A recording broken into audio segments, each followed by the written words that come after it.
قال رب اشرح لي صدري ويسر لي أمري واحلل عقدة من لساني يفقه قولي. السلام علیکم ورحمۃ اللہ وبرکاتہ. الحمد للہ رب العالمین والصلاة والسلام علی رسول الکریم وعلی آلہ واصحابہ اجمعین ومن تبعهم بإحسان إلى يوم الدین. اما بعد، یہ اصول ثلاثہ کا درس ہے اور ہم نے یہ اعلان کیا کہ 8 ہفتوں میں انشاءاللہ یعنی 8 دنوں میں ہم اس کی تکمیل کریں گے. پہلا درس بھی الحمدللہ کمپلیٹ ہو چکا ہے، یہ دوسرا درس ہے. پہلے درس میں مختصراً جو ہم نے پڑھا تھا ان میں یہ تھا کہ ہر مسلمان پر یہ لازم ہے، ضروری ہے وہ 4 چیزوں کا علم رکھے. پہلی چیز یہ کہ اللہ اور اللہ کے رسول کی معرفت دلائل کے ساتھ ہونی چاہیے، تقلیداً نہیں. دوسری چیز کہ اس پر عمل ہونا چاہیے جو اس نے سیکھا ہے. تیسری چیز اس کی طرف دعوت دی جانی چاہیے. چوتھی چیز رہ گئی تھی اور وہ آپ جانتے ہیں، آپ نے اس سے پہلے بھی پڑھا ہوا ہے کہ صبر کرنا.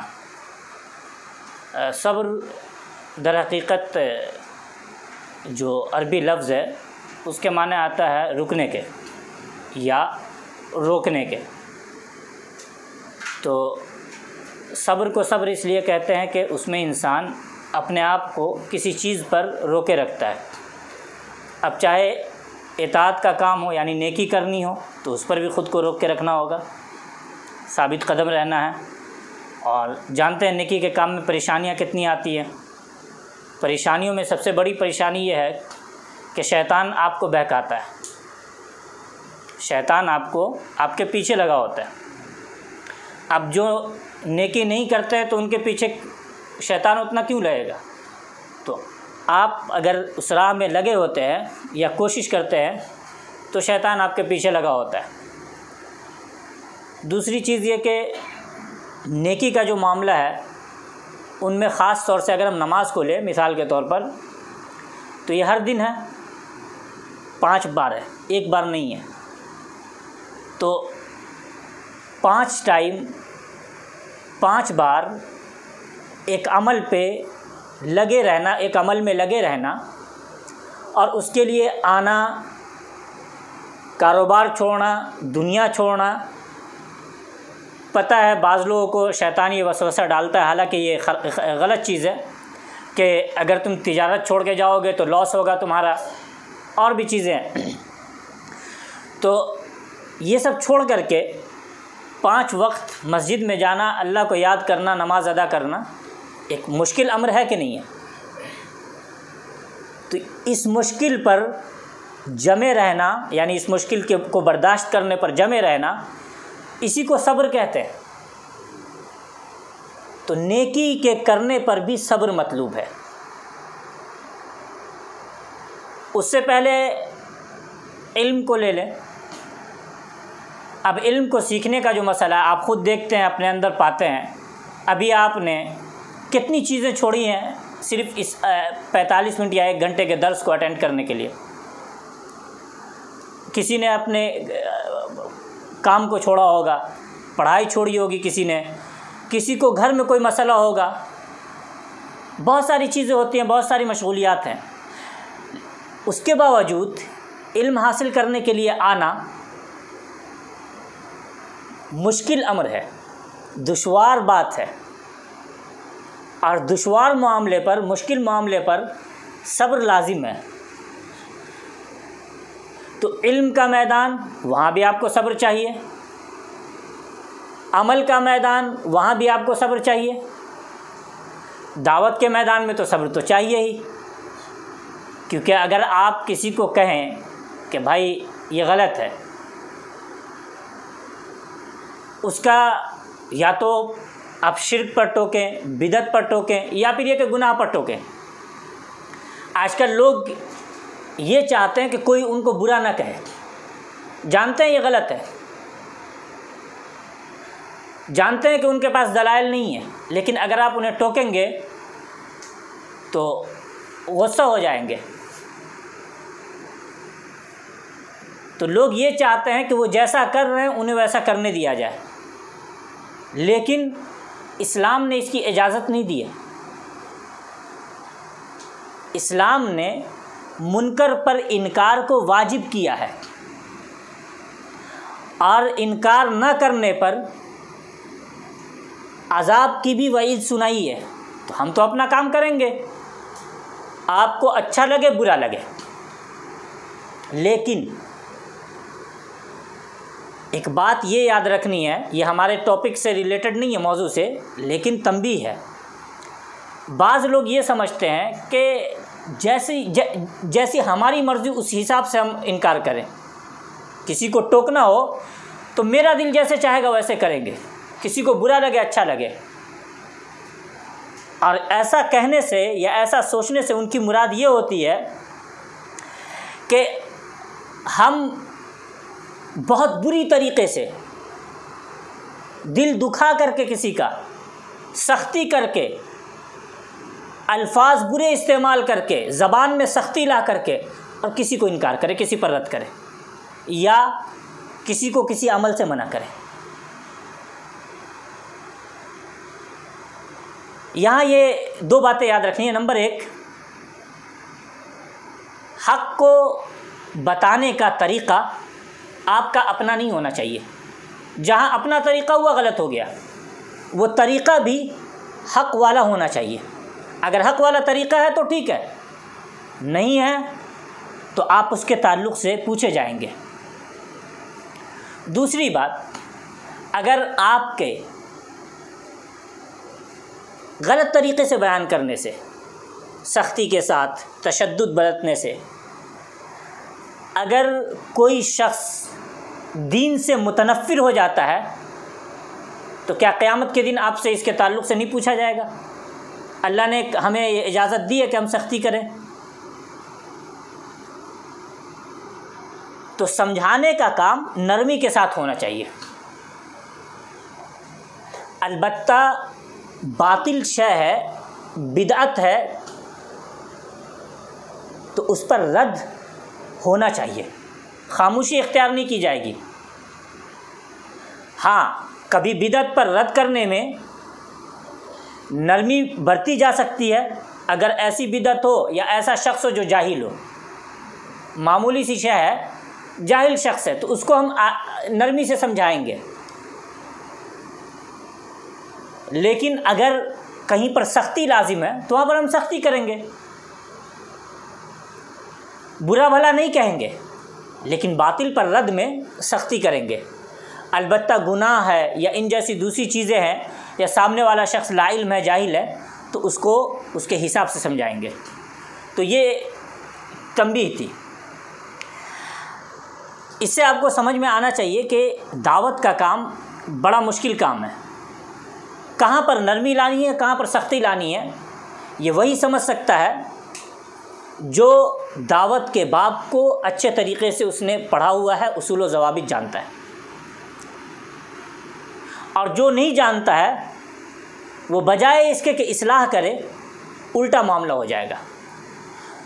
تو اگر کوئی شخص اس ذمہ داری کو اٹھا رہا ہے، اسے چاہیے کہ لوگوں کی پریشانیوں پر صبر کرے، برا بھلا جو بھی کہے اس پر صبر کرے، اور یہ بھی بڑا دشوار امر ہے۔ اسی طرح صبر کی ایک قسم ہوتی ہے کہ گناہوں سے رکنے پر صبر کرنا۔ اب آپ جانتے ہیں، دیکھ رہے ہیں نا کہ ہر ایک قدم پہ گناہ ہے، اور اس سے بچنا کتنا مشکل ہے۔ آپ تاجر حضرات ہیں، آپ جانتے ہیں کہ روز ایک نئی صورت نکالتے ہیں، نیا طریقہ نکالتے ہیں، سود میں اور انٹرسٹ میں لوگوں کو داخل کرنے کا، لون میں داخل کرنے کا۔ ظاہری صورت اس کی جائز کی ہوتی ہے، لیکن حقیقی صورت اس کی حرام کی ہوتی ہے۔ جو شخص علماء سے رابطے میں نہیں رہے گا وہ یہاں پھسل جائے گا۔ تو گناہ سے رکنا بڑا مشکل کام ہے، اور اس مشکل سے رکنا صبر طلب کرتا ہے، تو گناہ سے رکنا بھی صبر کے زمرے میں آتا ہے۔ اسی طرح صبر کی ایک قسم جو ہم سب جانتے ہیں، کسی کو مصیبت آئی، بیماری آئی، پریشانی آئی، کوئی کسی بھی قسم کی دنیا میں یا پھر مال میں، اس پہ صبر کرنا۔ صبر ان تمام امور پہ ہوتا ہے، نیکی کے کاموں کو کرنے پر صبر کرنا، برائیوں سے رکنے پر صبر کرنا، اور جو پریشانیاں آتی ہیں اس پر صبر کرنا۔ ہر ایک قدم پہ صبر مطلوب ہے، اور صبر کا بہترین طریقہ یہ ہے کہ آپ نمازیں ادا کریں وقت پر، اور علم سے جڑے رہیں، تو آپ کے اندر وہ صبر والی بات آئے گی، کیونکہ بلا علم سنجیدگی نہیں آتی ہے، یعنی ٹھہراؤ نہیں ہے۔ اور جو شخص نماز ادا نہیں کرے گا وہ شخص صبر کو نہیں پا سکتا ہے، اس لیے اللہ رب العالمین نے نماز اور صبر کو ایک ساتھ ذکر کیا، استعینوا بالصبر والصلاۃ۔ تو آپ نماز ادا کریں، علم حاصل کریں، تو پھر اس کے بعد آپ کے اندر صبر اور ٹھہراؤ کی بات آئے گی۔ یہ صبر کے تعلق سے تھا۔ اور جانتے ہیں کہ اس زمانے میں آپ کو گھر میں ہوں یا باہر ہوں، ہر جگہ صبر لازم ہے، اور صبر کا خاص طور پر صبر کا معاملہ اپنے گھر میں کریں، کیونکہ آپ جانتے ہیں گھر میں کتنے مسائل ہوتے ہیں، بچے ہیں، مال کا معاملہ ہے، بیوی ہے، تو وہاں پر آپ کے صبر کی آزمائش ہے، وہاں پر خصوصاً صبر کرنا اور اچھے طریقے سے پیش آنا، یہ آپ کے اندر حقیقی صبر کو بتاتا ہے۔ اچھا، اس کے تعلق سے یعنی جو ابھی 4 مسائل ذکر کیے مؤلف رحمہ اللہ نے، اس کے تعلق سے پوری ایک سورہ ذکر کی ہے دلیل کے طور پر، کہ والعصر ان الانسان لفی خسر الا الذین آمنوا وعملوا الصالحات وتواصوا بالحق وتواصوا بالصبر۔ آیت میں اللہ رب العالمین نے زمانے کی، جو زمانہ ہے، جو وقت ہے، ایام ہے، اس کی قسم کھائی ہے، اور اس کی وجہ یہ ہے کہ ہمارے لیے، جیسے ہم جانتے ہیں ہم جب تجارت کرنے جاتے ہیں تو ایک مال ہوتا ہے ہمارا جو جمع ہوتا ہے ہمارے پاس، جس کو ہم کہتے ہیں جمع پونجی، رأس المال۔ ہمارے پاس ایک جمع پونجی ہوتی ہے، ہم اس کو تجارت میں صرف کرتے ہیں اور پھر اپنی تجارت کی دیکھ بھال کرتے ہیں تاکہ منافع ہو، خسارہ نہیں ہو۔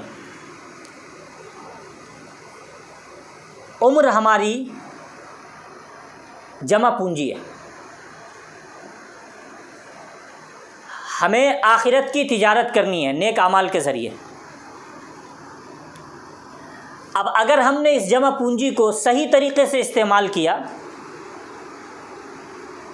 تو اس تجارت میں ہم کو آخرت کی تجارت میں نفع ہوگا، اور اگر کوئی کوتاہی کی تو پھر گھاٹا وہ ہے جس کا کوئی ازالہ نہیں ہے، جس کے افسوس کے لیے کوئی موقع نہیں ہے۔ دنیا کی تجارت میں اگر نقصان ہوگا تو موقع ہے، آپ دوسری بار ٹرائی کر سکتے ہیں، لیکن اگر یہاں موقع چلا گیا تو آپ دوسری بار ٹرائی نہیں کر سکتے۔ اس لیے صرف یہی موقع ہے اور اسی کو غنیمت جاننا ہے۔ تو کوشش کریں کہ یہ جو ایام ہیں ان میں آپ نیکی کے کام کریں تاکہ جو گزر چکے ہیں ان کی بھی تلافی ہو۔ اللہ رب العالمین نے اس سورہ میں دوسری آیت میں انسانوں کی 2 قسم ذکر کی ہے، کہا کہ انسان ایک وہ ہیں جو گھاٹے میں ہیں، ایک وہ ہیں جو گھاٹے سے بچے ہوئے ہیں، اور کہا کہ تمام کی تمام انسانیت، پورے کے پورے لوگ یہ گھاٹے میں ہیں۔ اس گھاٹے سے اور نقصان سے نکلنے کے لیے آپ کے اندر 4 صفات ہونی چاہیے۔ 4 بالتفصیل، یعنی تفصیلاً اگر دیکھیں تو 4 جو آیت میں ذکر کی گئیں، اور اگر اسے ایک دوسری تقسیم کر کے دیکھیں تو بظاہر آیت میں 3 چیزیں ہیں، لیکن آیت میں 4 چیزوں کا ذکر ہے۔ پہلی چیز جو آیت میں بظاہر ذکر کی گئی ہے وہ ایمان اور اس کے بعد عمل صالح، دوسری چیز، تیسری چیز حق کی تلقین کرنا یعنی دعوت دینا حق کی، اور چوتھی چیز ہے کہ صبر کی تلقین کرنا، ایک دوسرے کو صبر کی تاکید کرنا۔ یہ 4 چیزیں بظاہر ذکر کی گئی ہیں۔ ایمان اور عمل صالح دونوں کا تعلق عمل سے ہے۔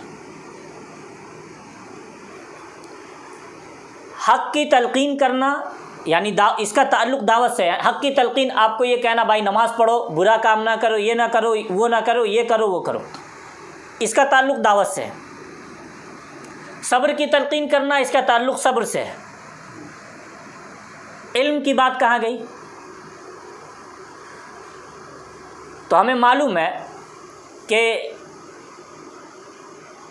چاہے ایمان ہو، نیک عمل ہو، یا دعوت ہو، یا پھر صبر ہو، سب کے لیے علم شرط ہے، علم ضروری ہے، لازم ہے۔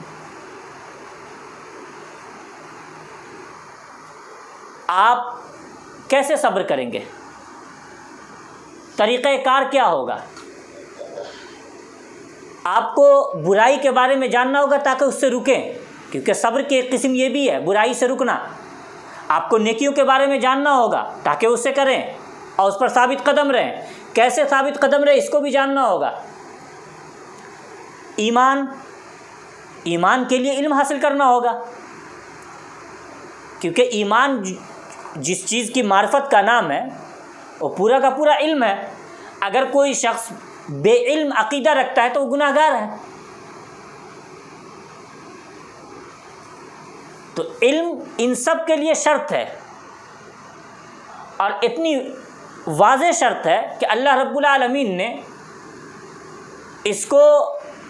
اس کی واضح ہونے کی وجہ سے اور اس شرط کے معروف اور معلوم ہونے کی وجہ سے اس کو ذکر نہیں کیا ہے، کیونکہ یہ معلوم ہے کہ بغیر علم کے ان چیزوں کا کوئی وجود نہیں ہے۔ جیسے اگر آپ کو کہے کوئی کہ نماز پڑھو، تو اس کا یہ مطلب تھوڑی ہے کہ بغیر وضو کے نماز پڑھ لیں، بلکہ اس کا یہ مطلب ہے کہ آپ کو وضو کا بھی حکم دیا گیا ہے اور نماز کا بھی۔ اسی طرح یہاں پر ہے۔ تو آیت میں علم کا ذکر تو ہے ہی ہے، اس کے ساتھ ساتھ ایمان اور عمل صالح ہے، حق کی دعوت ہے اور صبر کی تلقین ہے۔ یہی وہ 4 مسائل جو ابھی ہم نے پڑھے ہیں اللہ رب العالمین نے اس سورہ میں ذکر کیا۔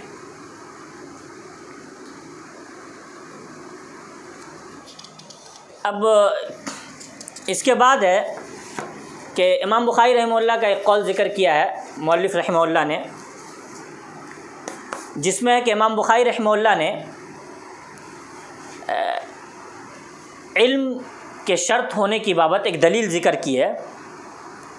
کہا کہ علم جو ہے قول اور عمل سے پہلے اس کا درجہ ہے، علم کا درجہ۔ تو اس کی ایک دلیل ذکر کی ہے کہ اللہ رب العالمین کا فرمان ہے فَاعْلَمْ أَنَّهُ لَا إِلَهَ إِلَّا اللَّهُ۔ تو پہلے اس بات کا علم حاصل کرو کہ اللہ کے علاوہ کوئی معبود نہیں ہے۔ تو پہلے ذکر کیا فَاعْلَمْ، علم حاصل کرو، اور اس کے بعد ذکر کیا کہ اللہ رب العالمین کی وحدانیت کا، اس کا علم حاصل کرنا ہے۔ تو علم پہلے ہے اور اس کے بعد عقیدہ ہے۔ تو عقیدے کے تعلق سے جانکاری حاصل کرنی لازم ہے۔ تو علم کا درجہ اس سے بلند ہے، کیونکہ بلا علم آپ نہیں جان سمجھ سکتے، اپنے رب کے بارے میں نہیں جان سکتے۔ آپ پر واجب ہے کہ آپ شرعی دلائل کے ذریعے رب کے بارے میں جانیں۔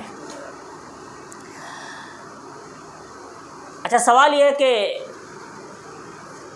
الگ سے صرف اس قول کو یہاں پر ذکر کرنے کی کیا وجہ ہے یہاں پر؟ تو اس کا جواب یہ ہے کہ چونکہ جو یہ ابھی رسالہ ہم پڑھیں گے، یہ جو کتاب پڑھیں گے کتابچہ، یہ کتابچہ پورا کا پورا علم کو ہی بیان کرتا ہے، کیونکہ معرفت سے متعلق ہے۔ اس میں اللہ رب العالمین کی نبی اکرم صلی اللہ علیہ وسلم کی، اور وہ امور جن کا تعلق ایک مسلمان کے بنیادی امور سے ہے، ان کے تعلق سے علم دینا اور معرفت دینا ہے۔ تو یہ جو کتابچہ ہے یہ پورا کا پورا علمی کتابچہ ہے۔ اس لیے علم کی اہمیت بتانے کے لیے امام بخاری رحمہ اللہ کے اس قول کو یہاں پر ذکر کیا۔ تو ہمیں بھی چاہیے کہ علم پر خصوصی توجہ دیں، کیونکہ پورا رسالہ علم کو ذکر کرتا ہے۔ اب یہ 4 مسائل ہم نے کمپلیٹ کر لیے۔ یہ سمجھیے ایک طرح کا، میں نے پہلے بھی کہا تھا، مقدمہ ہے، اور یہ آپ کہیں بھی جائیں، عمل ہو یا علم حاصل کرنا ہو، کوئی بھی ہو، آپ کو ان 4 چیزوں کی لازماً ضرورت پیش آئے گی۔ اس کے بعد دوسرا مقدمہ ہے، سمجھیے یہ بھی ایک مقدمہ کے طور پر ہے۔ اس میں مؤلف رحمہ اللہ نے 3 مسائل ذکر کیے ہیں۔ پہلے 4 مسائل ذکر کیے، پھر 3 مسائل ذکر کیے۔ ان میں پہلا مسئلہ اللہ رب العالمین کے تعلق سے ہے کہ یہ جاننا کہ اللہ رب العالمین نے ہمیں پیدا کیا ہے، اللہ رب العالمین ہمیں روزی دیتے ہیں، اور پیدا کر کے اللہ رب العالمین نے ہمیں بیکار نہیں چھوڑا ہے، بلکہ ہمارے جینے کے لیے رزق بھی فراہم کیا، اور پھر ہماری ہدایت کے لیے رسولوں کو بھی بھیجا۔ اور پھر ایک دلیل ذکر کی ہے کہ اللہ رب العالمین نے فرمایا کہ انا ارسلنا الیکم رسولا، کہ ہم نے تم لوگوں کی طرف رسول بنا کر کے بھیجا ہے جو تمہارے اوپر گواہی دینے والے ہیں، جس طرح ہم نے اس سے پہلے فرعون کی طرف رسول بنا کر بھیجا تھا۔ فرعون نے نافرمانی کی، اللہ رب العالمین نے اس کی پکڑ کی، سخت پکڑ کی۔ یہ جو پہلا مسئلہ ہے، اور اس کے بعد 2 مسائل اور ہیں۔ تینوں مسائل کا تعلق عقیدے سے ہے۔ ابھی اس سے پہلے ہم نے جو 4 مسائل پڑھے اس میں عقیدہ بھی آیا، اور عمومی جو عمل ہے وہ بھی شمار کیا گیا، اس میں داخل ہے، دعوت کی بات بھی ہے، اور صبر کی تلقین ہے۔ وہ دوسرے ٹائپ کے 4 مسائل ہیں۔ یہ جو 3 مسائل ہیں، ان تینوں کا تعلق عقیدے سے ہے، اور ان تینوں کو جاننا اور اس کے مطابق عمل کرنا ایک مسلمان پر، ہر ایک مسلمان پر لازم ہے۔ سب سے پہلے یہ جاننا کہ اللہ رب العالمین نے ہمیں پیدا کیا ہے، اور اس کا اقرار سب کرتے ہیں، کافر ہو مومن ہو، سبھی اقرار سبھی کرتے ہیں۔ اب کوئی زبانی اقرار کرتا ہے، کسی کا دل اس بات کو مانتا ہے۔ اگر آپ کسی سے سوال کریں کہ اس دنیا کو، تمہیں ان تمام چیزوں کو کس نے بنایا، کس نے پیدا کیا، تو ایک عام جواب ہوتا ہے کہ اوپر والے نے، اوپر والا سب کچھ دیکھ رہا ہے، اوپر والا سب کچھ۔ تو اوپر والا یعنی رب العالمین جو آسمان میں ہے، جو عرش پہ ہے، سب کی فطرت حقیقتاً اللہ رب العالمین کو اپنا خالق مانتی ہے۔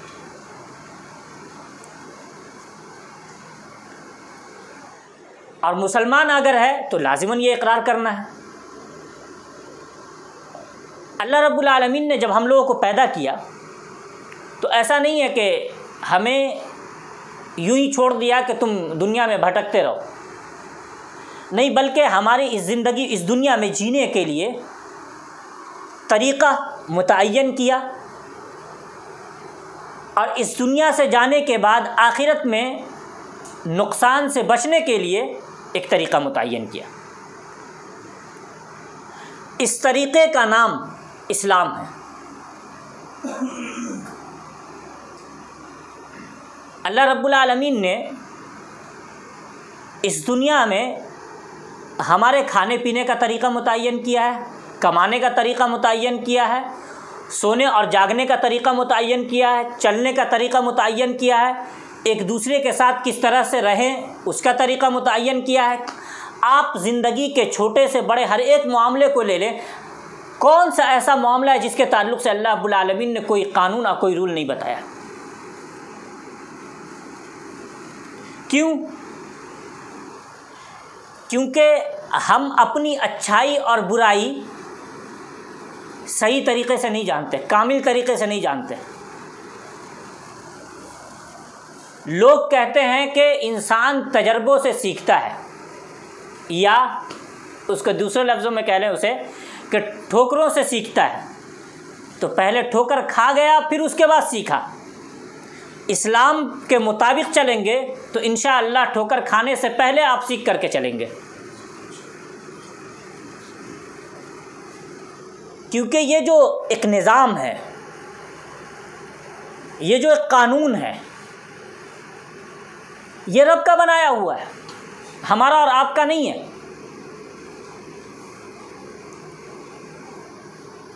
الا یعلم من خلق، جس نے آپ کو پیدا کیا ہے وہ آپ کے بارے میں نہیں جانتا ہے؟ کوئی بھی شخص، مثال کے طور پہ یہ چھوٹی سی ایک چیز ہے، ایک موبائل ہے، جس نے اسے بنایا ہے وہی اس کے چلانے کے طریقے کو متعین کرے گا۔ دنیا کی چھوٹی سے چھوٹی اگر تخلیق ہوتی ہے، تخلیق اس کو کریشن کہہ لے، ایک اگر، یا اسے کریشن نہیں کہے، انوینشن کہہ لے، ایجاد کہہ لے، ایک چھوٹی سے چھوٹی ایجاد ہوتی ہے تو اس کے چلانے کا، استعمال کرنے کا، یوز کرنے کا طریقہ بنانے والا متعین کرتا ہے، تاکہ غلط استعمال کی وجہ سے خسارہ نہ ہو، نقصان نہ ہو۔ اللہ رب العالمین نے اتنی بڑی کائنات بنائی، انسانوں کو پیدا کیا، جن کو پیدا کیا۔ اللہ رب العالمین کوئی طریقہ کار متعین نہیں کرے گا ہمارے لیے؟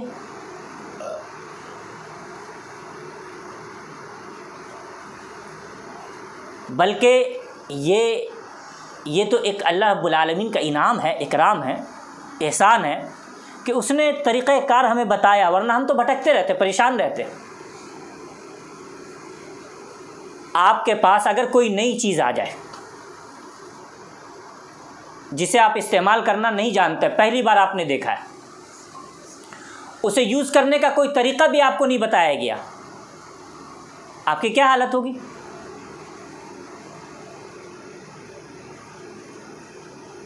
تو اگر اللہ رب العالمین نے آپ کو طریقہ نہیں بتایا ہوتا تو ہم تو پریشان رہتے۔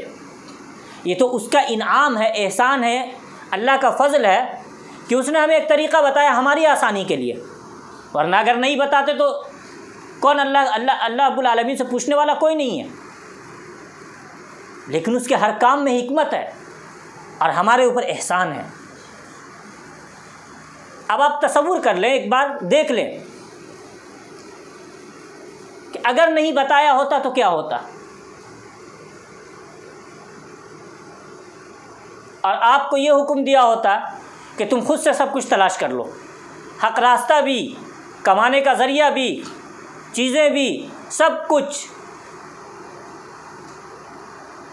تو انسان پریشان رہتا۔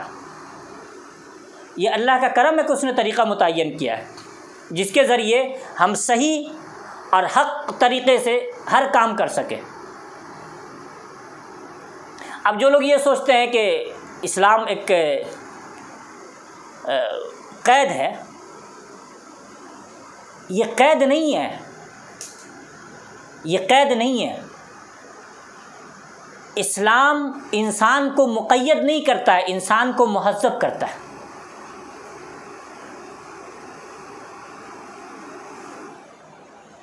یہ قید نہیں ہے، بلکہ یہ آپ کو قید سے نجات دلاتا ہے۔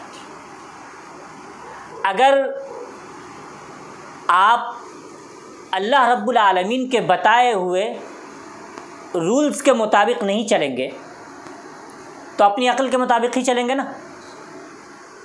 لازم ہے اپنی عقل کے مطابق چلیں گے۔ اور آپ کی اور ہماری عقل، اس کی ایک حد ہے، حد سے آگے وہ صحیح اور غلط نہیں سمجھ سکتی ہے. وہ مخلوق ہے، اس کی ایک حد ہے، حد سے آگے اس کو اچھا اور برا سمجھ میں نہیں آتا ہے. اس لیے بہت سارے لوگ جو اپنی عقل کی بنیاد پر کچھ کرتے ہیں، دیکھتے ہیں آپ کس طرح سے نقصان اٹھاتے ہیں. تو اگر آپ خالق کے بتائے ہوئے راستے پر نہیں چلیں گے تو مخلوق یعنی عقل کے بتائے ہوئے راستے پر چلیں گے. تو خالق کا بتایا ہوا راستہ آپ کے لیے زیادہ بہتر ہے یا مخلوق کا بتایا ہوا راستہ؟ خالق کی رہنمائی زیادہ بہتر ہے یا مخلوق کی رہنمائی؟ اور خالق کی قید میں چلنا زیادہ بہتر ہے یا مخلوق کی قید میں؟ خالق کی غلامی زیادہ بہتر ہے یا مخلوق کی؟ ہر اعتبار سے آپ دیکھ لیں. تو یہ قید نہیں ہے، یہ قید سے نجات ہے، یہ پابندی نہیں ہے، بلکہ آپ کو بہت ساری پابندیوں سے بچاتا ہے. علی کل حال اللہ رب العالمین نے ہمیں پیدا کیا اور یوں ہی بیکار نہیں چھوڑا، بلکہ ہمارے لیے ایک مقصد بنایا اور اس مقصد کو بتانے کے لیے رسولوں کو بھیجا. اور ابھی ہم نے سمجھا کہ وہ ایک احسان ہے کہ اللہ رب العالمین نے رسولوں کو بھیجا ہے. اسے اللہ رب العالمین نے کہا لقد من اللہ، اللہ نے احسان کیا، اللہ نے احسان کیا، یہ احسان ہے. مقصد کیا ہے؟ ہم یہاں جمع ہوئے اس کا ایک مقصد ہے، بازار جاتے ہیں ایک مقصد ہے، کہ کوئی شہر جاتے ہیں ایک مقصد ہے. بلا مقصد کچھ نہیں کرتے ہم. اللہ رب العالمین ہماری تخلیق بلا مقصد کریں گے؟ نہیں. ہماری تخلیق کا مقصد کہ اس زندگی میں ہم کیا کچھ کر رہے ہیں، اللہ رب العالمین اس کے ذریعے ہمیں آزمائش میں ڈالے، ہمارا امتحان لے. اچھا کرتے ہیں تو ٹھیک ہے، برا کرتے ہیں تو اس پہ عذاب ہے. مقصد یہ ہے کہ ہم جو کریں اس میں رب کو اکیلا جانیں، جس کو ہم توحید کے نام سے جانتے ہیں. وما خلقت الجن والانس الا لیعبدون. یہ مقصد توحید ہے جس کی خاطر اللہ رب العالمین نے سب کو پیدا کیا، سب کو وجود بخشا. اللہ رب العالمین نے اسی کو ذکر کیا سورہ مؤمنون میں، افحسبتم انما خلقناکم عبثا، کیا تم نے یہ سمجھ رکھا ہے کہ تمہیں بیکار اللہ نے پیدا کیا ہے؟ وانکم الینا لا ترجعون، تم ہماری طرف لوٹائے نہیں جاؤ گے. تو تخلیق کا مقصد اور موت کے بعد اٹھایا جانا یہ بڑی اہم چیز ہے. جو شخص مقصد کو بھلا دیتا ہے وہ شخص بعث بعد الموت یعنی مرنے کے بعد اٹھائے جانے کو یا تو کافر ہوتا ہے، ایمان نہیں رکھتا ہے، یا پھر یہ کہ وہ اس کو بھی بھلائے رکھتا ہے. تو دونوں کو اللہ رب العالمین نے ساتھ ذکر کیا ہے کہ آپ یاد رکھیں کہ آپ اللہ رب العالمین کے ہاں جانے والے ہیں. سوال ہوگا تو آپ سے سوال کیا جائے گا کہ آپ نے اپنے مقصد میں کتنی کامیابی حاصل کی ہے. فتعال اللہ الملک الحق. اچھا، اللہ رب العالمین نے جب یہ ذکر کیا کیا تم نے یہ سمجھ رکھا کہ اللہ نے تمہیں بیکار پیدا کیا، تو کہا فتعال اللہ، اللہ کی شان اس سے اونچی ہے. کیوں؟ کیونکہ اللہ رب العالمین حکیم ہے، اور حکیم کوئی بھی کام بلا حکمت اور بلا مقصد نہیں کرتا ہے. مخلوق میں اگر ہم کسی شخص کو کہتے ہیں کہ وہ بڑا حکیم ہے، دانا ہے، عقل مند ہے، تو ہم یہ یقین رکھتے ہیں کہ اس کا کوئی بھی کام حکمت سے خالی نہیں ہوگا. اللہ رب العالمین تو احکم الحاکمین ہے، تو رب کا کام کیسے کوئی حکمت سے خالی ہوگا؟ حکمت یہ ہے کہ ہمیں توحید کو اختیار کرنے اور اللہ رب العالمین کی عبادت کی خاطر پیدا کیا ہے، اور اسی کی خاطر اللہ رب العالمین نے یہ رسولوں کا سلسلہ جاری کیا. اس مقصد کی تکمیل کریں. اس کے علاوہ ایک اور بات یاد رکھیں کہ یہ جو اللہ رب العالمین نے ایک مقصد بتایا ہے، اس مقصد تک ایک راستہ جاتا ہے، اور وہ راستہ اب نبی اکرم صلی اللہ علیہ وسلم کے راستے سے، ان کے طریقے سے ہو کر کے جاتا ہے۔ جس کسی کا راستہ یا جو کوئی نبی اکرم صلی اللہ علیہ وسلم کے طریقے سے ہٹ کر اللہ رب العالمین تک پہنچنا چاہے اور اس مقصد کی تکمیل چاہتا ہے، وہ منحرف ہے، بھٹکا ہوا ہے، رائے حق سے نکل گیا وہ۔ وَمَن يَبْتَغِ غَيْرَ الْإِسْلَامِ دِينًا فَلَن يُقْبَلَ مِنْهُ، جو اسلام کو چھوڑ کر اسلام کے علاوہ کسی اور دین کو تلاش کرے گا، کسی اور دین کو قبول کرے گا، اللہ رب العالمین اس دین کو قبول نہیں کرے گا۔ تو اللہ رب العالمین نے ایک راستہ بنا دیا ہے، آپ اس راستے سے ہو کر اللہ تک پہنچنا ہے آپ کو۔ اب چاہے وہ ایمان کا باب ہو یا عمل کا باب ہو یا معاملات کا باب ہو۔ اگر عقیدے کے معاملات میں کوئی شخص ایسا کام کر رہا ہے جو نبی اکرم صلی اللہ علیہ وسلم نے نہیں کیا ہے، صحابہ کرام نے نہیں کیا ہے، اس کا مطلب صاف ہے کہ اس کا جو راستہ ہے وہ نبی اکرم صلی اللہ علیہ وسلم کے راستے سے ہٹا ہوا ہے، صاف مطلب ہے۔ اور جو راستہ اس راستے سے ہٹا ہوا ہوگا وہ اللہ تک نہیں پہنچ سکتا ہے۔ عبادت کا باب ہے، اگر نبی صلی اللہ علیہ وسلم کے راستے سے ہٹا ہوا ہے، یقین مانی وہ راستہ اللہ تک نہیں پہنچتا ہے۔ معاملات، تجارت وغیرہ، اس کا معاملہ ہے، اللہ کے راستے سے، نبی اکرم صلی اللہ علیہ وسلم کا راستہ اگر نہیں ہے، آپ اس راستے سے ہٹے ہوئے، معاملہ ختم ہے۔ تو ہر ایک قدم پہ یہ دیکھنا ضروری ہے کہ یہ قدم اس راہ پر ہے کہ نہیں جو راہ نبی اکرم صلی اللہ علیہ وسلم سے ہو کر اللہ تک پہنچتی ہے۔ اس کے بعد دوسرا مسئلہ ہے کہ اللہ رب العالمین اس بات کو قطعاً پسند نہیں کرتا ہے کہ اس کے ساتھ کوئی عبادت میں کسی کو شریک کرے، خواہ وہ شریک کیا جانے والا، یعنی جس کو شریک کیا جا رہا ہے وہ اللہ رب العالمین کا کوئی قریب ترین فرشتہ ہو یا اللہ کے بھیجے ہوئے کوئی نبی اور رسول ہو۔ دلیل اللہ رب العالمین کا یہ فرمان ہے وَأَنَّ الْمَسَاجِدَ لِلَّهِ فَلَا تَدْعُوا مَعَ اللَّهِ أَحَدًا، کہ مسجدیں اللہ کے لیے ہیں، لہذا اللہ کے ساتھ کسی اور کو نہ پکارو۔ یہ جو لفظ پکارنا ہے، اس کے لیے ہم عربی میں لفظ استعمال کرتے ہیں دعا۔ دعا کی دو قسم ہیں، ایک جس کو ہم کہتے ہیں دعا مانگنا، اس کو عربی میں کہتے ہیں دعائے مسئلہ، اس کو ہم اردو میں کہتے ہیں دعا مانگنا۔ ایک دوسری قسم ہے جسے ہم عبادت کے نام سے جانتے ہیں، اس کو عربی میں کہتے ہیں دعاء العبادہ۔ اللہ رب العالمین نے یہاں عام لفظ ذکر کیا، مطلقاً کہا ہے کہ فلا تدعو، نہ پکارو، چاہے وہ دعا مانگنے والی پکار ہو یا پھر عبادت والی پکار۔ کوئی بھی پکار اللہ کے علاوہ کسی اور کے لیے نہیں ہوگی، اس میں اللہ کے ساتھ کسی اور کو شریک نہیں کیا جائے گا۔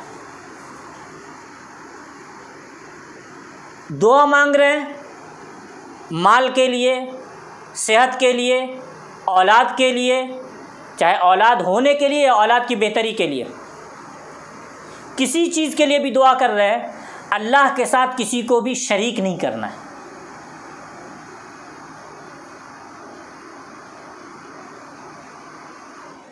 ذرہ برابر بھی شریک نہیں کرنا ہے۔